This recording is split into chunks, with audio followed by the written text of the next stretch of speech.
बोले प्रेम से सतगुरु कबीर साहेब की, काशी लहतारा धाम की, आचार्य की खरसिया धाम की। सत्संग प्रेमियों, भक्ति भावना भावित माताएं और बहनों, मेरा साहिब बंदगी क्योंकि बंदगी हम किसकी करते हैं? साहिब की बंदगी करते हैं। हम आपकी बंदगी नहीं करते। आपकी मतलब आपका जो यह जड़ शरीर है, जो पंच भौतिक जो शरीर है, उस शरीर को हम बंदगी नहीं करते। बंदगी किसको करते हैं? साहिब। साहिब कौन है?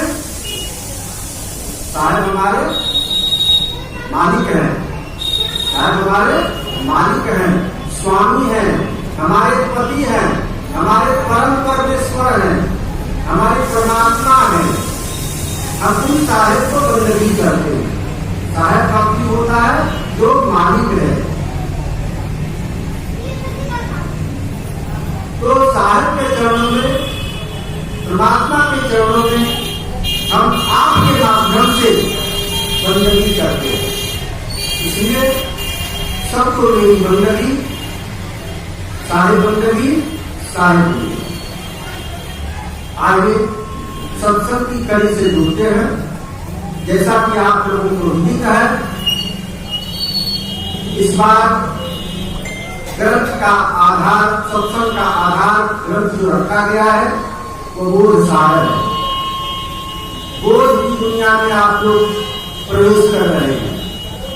किसका बोध, किसका ज्ञान, बोध बने ज्ञान, किसका ज्ञान प्राप्त करने के लिए आप इस सत्संग का है? किस चीज का ज्ञान, किस वस्तु का, किस व्यक्ति का, किस स्थान का ज्ञान प्राप्त करने के लिए कबीर विकेतर में आप आए हैं? बताइए, किसका ज्ञान? रोटी बनाने का ज्ञान, चावल बनाने का ज्ञान, किस चीज का? आप यहाँ क्या सीखने के लिए आए हैं? क्या जानने के लिए आए हैं? क्या समझने के लिए आए हैं? सुनी समझ जन मुनि मन मत अनुराग, लहर चार फल असत करूं साध समाज प्रयाग। ये जो संतों का समाज लगा है, ये साक्षात प्रयागराज। तीर्थों में महान तीर्थ प्रयागराज कहा जाता है। सनातन धर्मावलंबियों के लिए प्रयागराज का बड़ा ही महत्वपूर्ण स्थान है। हर सनातनियों को, हर हिंदू धर्म को मानने वाले सभी को एक न एक बार प्रयागराज और काशी धाम अवश्य जाना चाहिए। अब आप लोग यहाँ जितने बैठे हो सब सनातनी हो कि नहीं हो?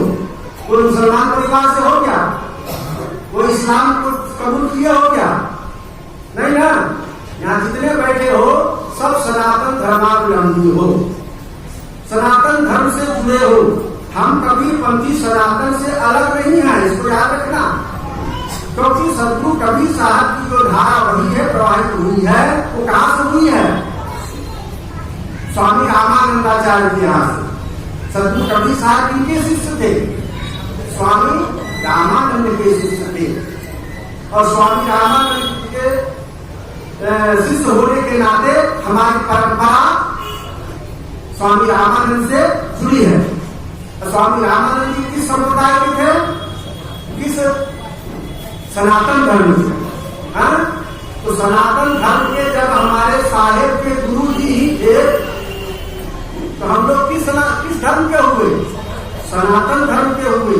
बहुत लोग धर्म फैला रहे हैं कि कबीरपंथी जो है वो सनातन धर्म को नहीं मानते हैं, सनातन धर्मियों का खंडन मंडन करते हैं, लेकिन ऐसा होता नहीं है। कबीर साहब ने कहीं खंडन मंडन नहीं किया है।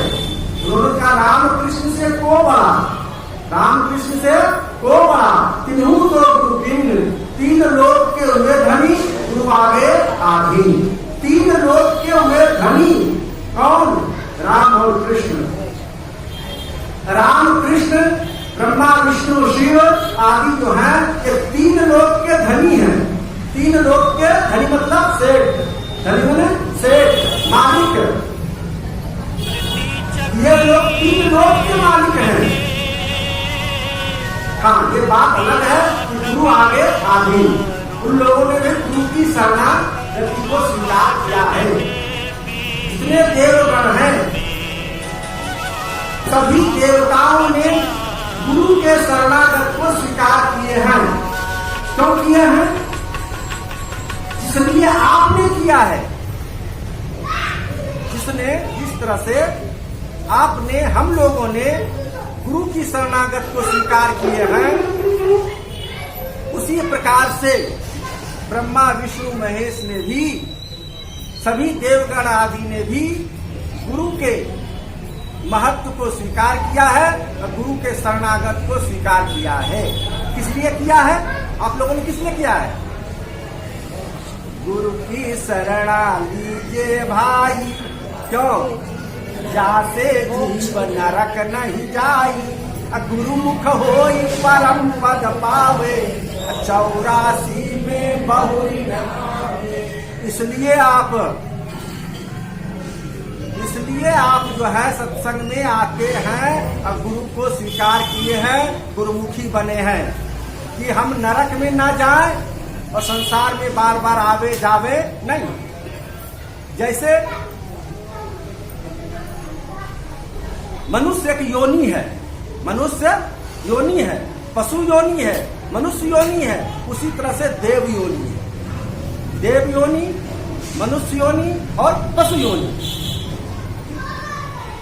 तो देव लोगों की भी एक योनि है, एक शरीर है उनका भी, देव शरीर।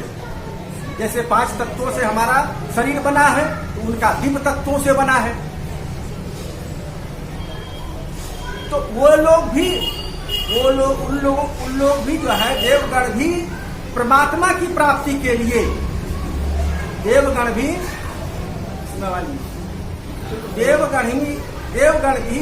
परमात्मा की प्राप्ति के लिए भक्ति भजन साधन करते रहते हैं। शिव जी को ध्यान लगाते हुए देखा है कि नहीं आप लोग? फोटो तुमका देखा ही होगा, मूर्तियां देखी होगी, कथा सुनी होगी। भगवान शिव हर समय ध्यानाभ्यास करते रहते हैं। पार्वती जी को तो यही शिकायत रहता है कि आप तो हरदम ध्यान में बैठे रहते हैं, जबकि मैं सुनती हूं कि आप महादेव हैं, देवों में देव महादेव हैं। सारी दुनिया आपका ध्यान करता, आपका पूजन करता, आपको लोग मानते हैं, फिर आप किसका ध्यान करते हैं? तो उनको जवाब दिया है शंकर जी ने कि मैं अपने सद्गुरु का ध्यान करता हूं, मैं अपने परमात्मा का ध्यान करता हूं। वो भी ध्यान करते हैं, वो भी जप करते हैं। विष्णु जी को भी आपने क्षीर सागर में ध्यानाभ्यास करते हुए देखा होगा, फोटो वगैरह में, कथाओं में, पुराण की कथाओं में आप सुने होंगे कि हर समय भगवान विष्णु जो है ध्यानस्थ रहते हैं। क्यों रहते हैं? जब वो संसार के कर्ता धर्ता मालिक हैं, उनको ध्यान करने की क्या आवश्यकता है?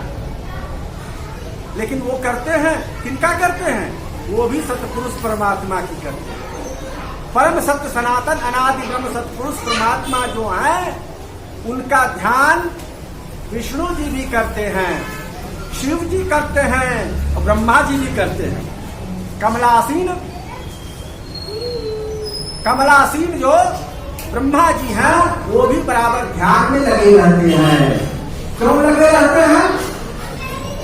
परमात्मा के, जिस परमात्मा की खोज हम मनुष्यगण करते हैं, जिस परम सत्ता को प्राप्त करने के लिए, जिस परम सत्ता को तक पहुंचने के लिए हम मानवगण ध्यान करते हैं, जप करते हैं, समाधि लगाते हैं, तप करते हैं, व्रत करते हैं, उपवास करते हैं, युद्ध व्रतादि करते हैं, वो देवगण ही करते हैं। क्योंकि सबका मालिक एक है, सबका पति एक है। जो सबका पति है, जो परम पति है, जो परम पति है, परमेश्वर है, परमात्मा है, अनादि ब्रह्म है, वो सत्य सनातन,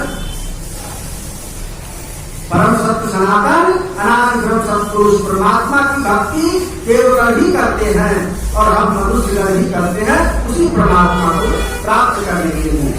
समय समय पर देवता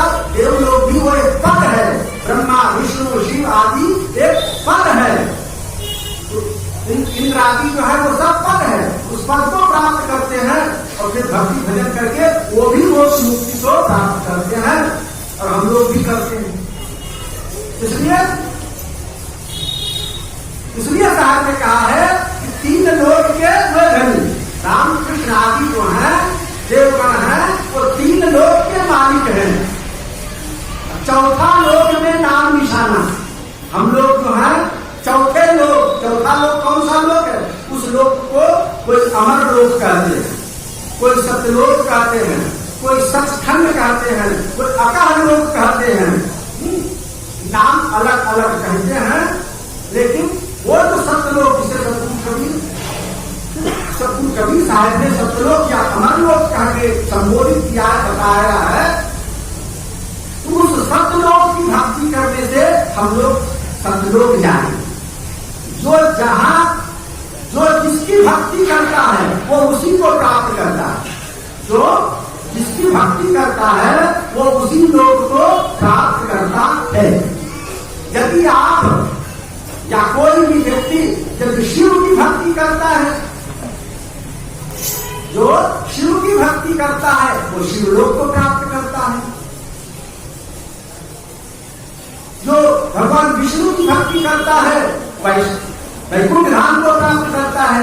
जो राम की भक्ति करता है वो साकेत लोक को प्राप्त करता है। जो कृष्ण की भक्ति करता है वो गोलोक को प्राप्त करता है। और जो सत्पुरुष परमात्मा अनादिगम सत्पुरुष की भक्ति करता है वो सत्यलोक को प्राप्त।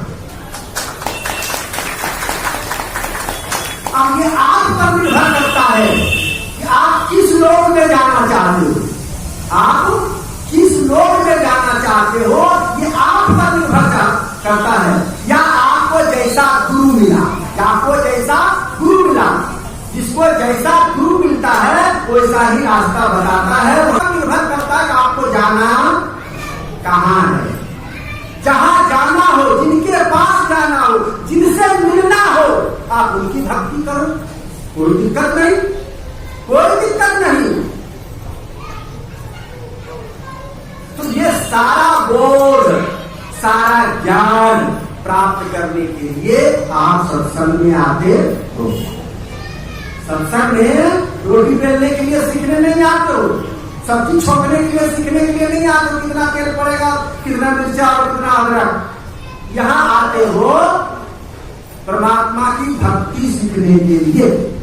किस परमात्मा की भक्ति करूं जिससे कि मेरा उद्धार हो, मेरा कल्याण हो, जन्म मरण का जो चक्कर है ये छूट जाए। किस परमात्मा की भक्ति करूं? तो परमात्मा तो एक है, परमात्मा एक है, याद रखना। परम सत्य वो एक है, विप्रा बहुधा वदन्ति, एकम सत्यम विप्रा बहुधा वदन्ति। सत्य जो है परम सत्य सनातन अनादिक्रम सत्पुरुष परमात्मा वो एक है। उसको अनेक विद्वानों ने, अनेक संतों ने, ऋषियों ने, महर्षियों ने अपने अपने हिसाब से, अपने अपने तरीका से उसका वर्णन किया। जिनको जो दृष्टि मिली, जो रूप उनके मन में भाया, उस रूप में उनका लोगों ने भक्ति की। अब मान लो आप तो महिला लोग हो, कोई एक महिला परिवार, अब एक व्यक्ति उसका बेटा आता है तो उसको किस रूप में देखता है? मां के रूप में। और उसके पति उसको किस रूप में देखता है? और उसकी मां आती है तब उसको किस रूप में देखती है? और उसकी सास आती है तब किस रूप में देखती है? महिला एक ही है, अलग अलग है। सबका दृष्टिकोण, जिसके साथ जो संबंध है वही रूप उसको दिखाई पड़ता है। जो संबंध है वही संबंध का रूप उसको दिखाई पड़ता है। रूप तो वही है, आकृति वही है, प्रकृति वही है, सब कुछ वही है, लेकिन जिसके साथ जैसा रिलेशन है उस तरह का उसका रूप दिखाई पड़ता है। कोई परमात्मा को जो परम सत्य सनातन है, किसी ने उसको पति के रूप में स्वीकार किया, किसी ने उसको परम पिता के रूप में स्वीकार किया। सखी संप्रदाय है, वो जो है पति के रूप में परमात्मा को मानते हैं। सखी संप्रदाय पति के रूप में हो गया। और हम लोग हैं कोई पंथी लोग, हम लोग सदगुरु के रूप में, हम कबीर पंथी गण परम सत्य सनातन अनादिक्रम सतपुरुष परमात्मा को सदगुरु के रूप में स्वीकार करते हैं, सदगुरु के स्वरूप में उसको उनकी भक्ति करते हैं। तो भक्ति करने के लिए, भजन करने के लिए, सुमरन करने के लिए कोई आधार चाहिए। जैसे आज के सत्संग का ग्रंथों का आधार हमें दिया गया, बोध सागर ग्रंथ का आधार लेकर के ही सत्संग प्रवचन कथा की जाए, तो कोई आधार चाहिए। जब परमात्मा की भक्ति आप करेंगे तो कौन सा आधार लेके करेंगे? क्योंकि यहाँ मन तो बड़ा चंचल है। मन को जब तक सुमरन भजन नहीं दोगे, चंचल ई मन चोर, ई मन सुध ठगहा, मन मन करत सुर नरमुनि, मन के लक्ष्य द्वार। लाखों करोड़ों दरवाजे वाला यह मन है। तो जरूरी है कि आप यहाँ बैठे हो तो आपका मन भी यही है।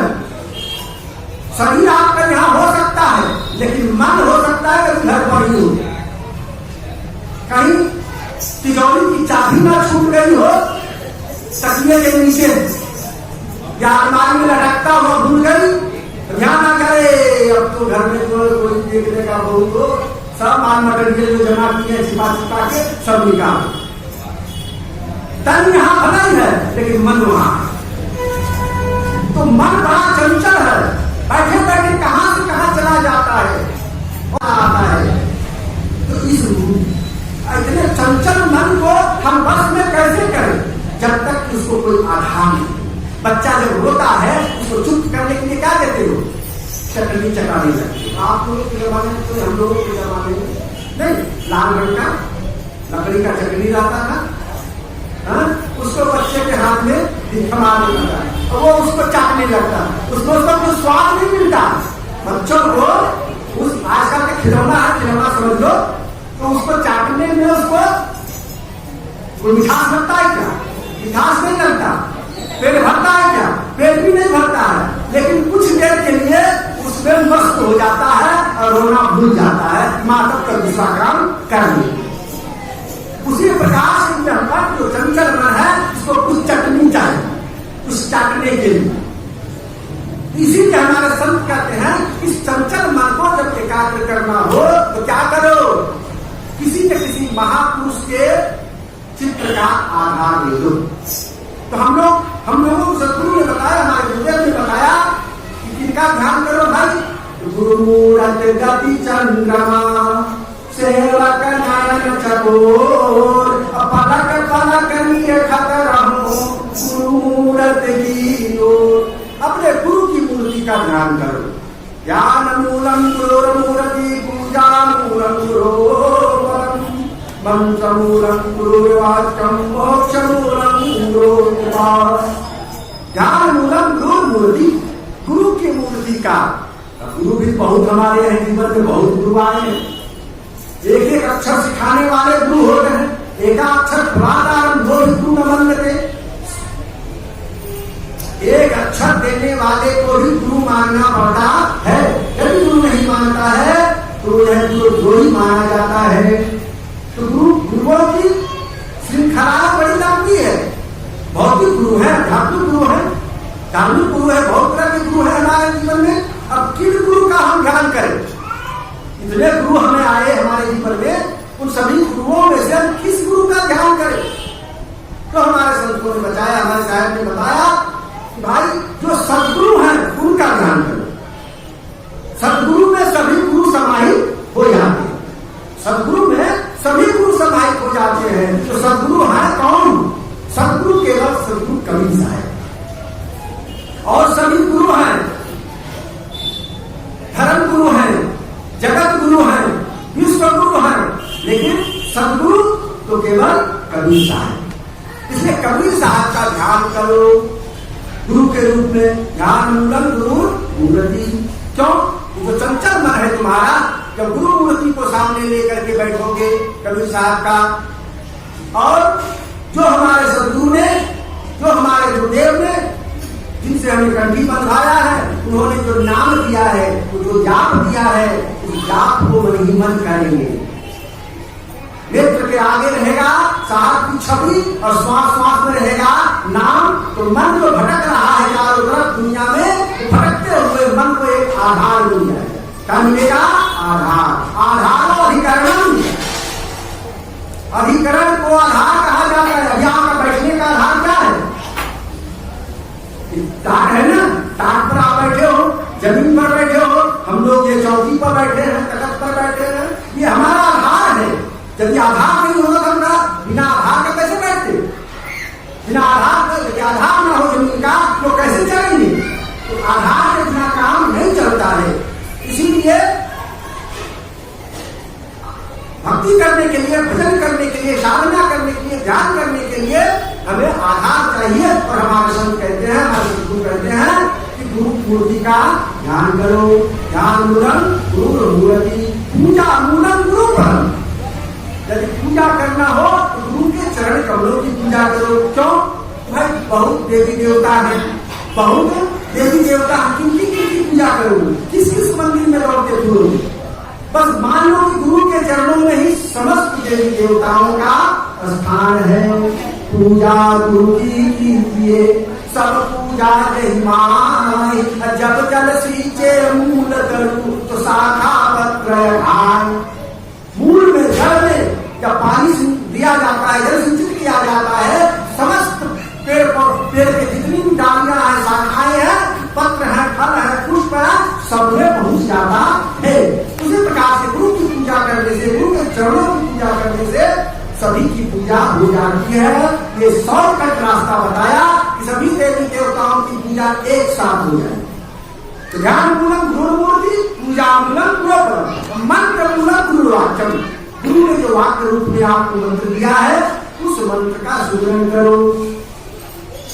और मोक्ष मूलम गुरु कृपा, गुरु की कृपा जिस दिन हो जाए उसी दिन मोक्ष की प्राप्ति हो जाएगी। तो गुरु कृपा कब बनेगी?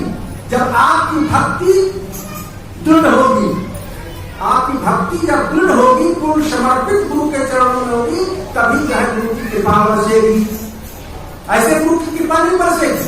गुरु की कृपा तो आपकी भक्ति की पुष्टता पर होगी, इसलिए समर्पण भक्ति। इसलिए हमारे ग्रंथ का आधार है बोध सागर।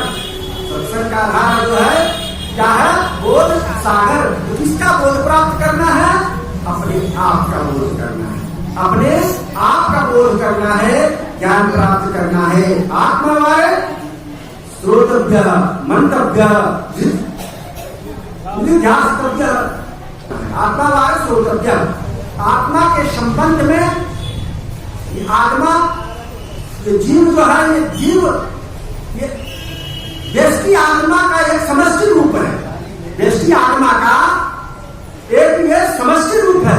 तो व्यष्टि आत्मा जो है, जो ब्रह्म रूप में है, जो परम सत्य सनातन रूप में जो है आत्मा, उस आत्मा जिसे हम परमात्मा कहते हैं, हम तो परमात्मा के एक अंश हैं। हाँ, तो इस प्रकार से हम परमात्मा का बोध करें, आत्मा का बोध करें, संतों के सानिध्य में रह करके, गुरु के सानिध्य में रह करके, और ये सत्संग से लाभ है। तो सुनि समुझ जन मुदित मना, मत जय गति अनुराग, लहन चार फल तनु, सात समान प्यार। ये संतों का समाज जो आपके भैरवगंज में, इस कबीर निकेतन में 80 वर्षों से निरंतर रूप से चलता आ रहा है, जिसमें यहाँ के निवासी सराबोर होते रहे हैं। मैं चाहूंगा आने वाले लोग भी इसमें सरोवर होते रहे, पूर्वज के होते ही रहे। आपके बाप दादे परदादे लखन दादे 80% 4 पीढ़ी तो बीती गई होगी। तो आगे की भी 4 पीढ़ी चलती रहे, इससे लोग जुड़े रहे, इसकी जागृति बनी रहे, इसके लिए आप लोगों को काम करना पड़ेगा। और आप लोग काम कर रहे हो, 5 दिवसीय सत्संग का आयोजन करते हो, और मासिक सत्संग, साप्ताहिक सत्संग भी आप लोग करते होंगे, करना चाहिए। यदि नहीं करते हो तो करना चाहिए, ताकि जो है अगली पीढ़ी में जागृति बनी रहे। क्योंकि जिस काम को हम अच्छा समझते हैं, तो हम चाहेंगे उस काम को हमारे बाल बच्चे भी करें। आप सत्संग को अच्छा समझती हैं, भक्ति को अच्छा समझती हैं, मुक्ति का साधन समझती हैं, तो आप अपने बाल बच्चों को इस बात को समझावें। तो कैसे समझाएंगे? आपकी बात तो मानेगा नहीं। बच्चे लोग आपकी बात नहीं मानेगा। अरे मम्मी कैसे बोलती रहती है, पापा कैसे बोलते रहते हैं। तो आपको उस बच्चों को समझवाने के लिए हमारे शिवमुनि शास्त्री साहब जैसे, श्री राम साहब जैसे, संतोष साहब जैसे, पुरुषोत्तम साहब जैसे, घनश्याम साहब जैसे, श्री हजूर साहब जैसे बड़े बड़े ऋषि महर्षि संत महापुरुषों को साल में एक बार बुला करके और उनके द्वारा उनको समझवावे। तब उसके बाद आप उनको कहें, हाँ मम्मी गुरु जी यही कह रहे थे, साहब भी यही कह रहे थे, तो आज आप कह रहे हैं, अब आपकी बात मानना। इसलिए सत्संग का आयोजन आप लोग करते कराते रहे। जब तक शरीर है तब तक चलने फिरने का लायक हमारा शरीर जब तक है, तो हमको बुलाएंगे तो आ जाया करेंगे। ज्यादा नहीं करते हुए इन कुछ लोगों के साथ साहेब बंदगी साहेब सुख